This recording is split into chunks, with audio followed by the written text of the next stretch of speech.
بيقول لك هنبلغ عنه جمعية الرفق بالحيوان. هو اصلا في حاجة اسمها جمعية الرفق بالحيوان ولا هما بيقولوها كده على اي حد بيطبطب على الحيوانات وخلاص؟ تخيلوا ان فعلا في حاجة اسمها جمعية الرفق بالحيوان. لا، ومش موجودة امبارح ولا اول امبارح، دي موجودة من سنة 1895. اه والله، ايام ما كانوا المصريين زمان بيطبطبوا لسه على الحيوانات وبياخدوا بالهم منهم، وكمان يعني بيصعب عليهم حيوانات الشوارع قبل ما يخترعوا مبدأ الانسان اولى من الحيوان. ما انا عايزه اقول لك ان الرحمه ما بتتجزأش.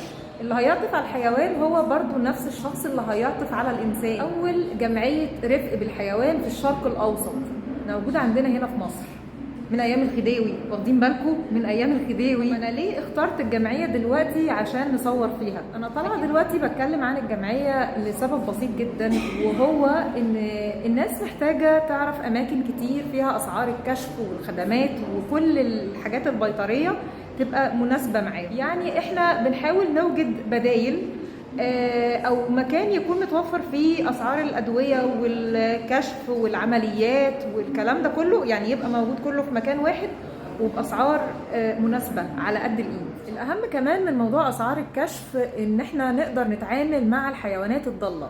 يعني الجمعيه هنا بتستقبل الحيوانات الشوارع، هم بيتعاملوا معاهم، بيصرفوا عليهم، بيوجدوا لهم اماكن يعيشوا فيها من غير ما تضطر انك انت تأذيهم في اي حاجة. يعني طبعا دي مشكلة ناس كتير قوي بتعاني منها، والحقيقة الناس بتسألنا عليها بشكل يومي. نيجي بقى للسؤال المهم، المكان فين؟ هو ده بقى السؤال. احنا هنا يا جماعة في الشرابية في ابو وافية. اكتب لكم العنوان بالتفصيل.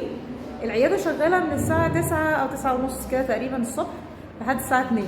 زي ما قلنا الخدمات اللي بتقدمها عيادة الجمعية طبعا أحسن دكاترة شغالين هنا، تطعيمات، أسعار كشف طبعا مناسبة جدا، وكمان عمليات جراحية صعبة جدا ممكن بمنتهى البساطة تلاقوها هنا. هنا بقى زي ما انتم شايفين كده السونار. يعني احنا بنتكلم تقريبا عن مكان شامل كل الخدمات، يعني سواء تحاليل بسيطة، عمليات جراحية، سونار، تطعيمات، أي حاجة تخطر في بالكم كده هتبقى موجودة هنا. يعني احنا بنتكلم عن حاجة عريقة جدا، حاجة من قديم الأزل. يعني ازاي لغاية دلوقتي ما عندكوش أي علم بجمعية الرفق بالحيوان؟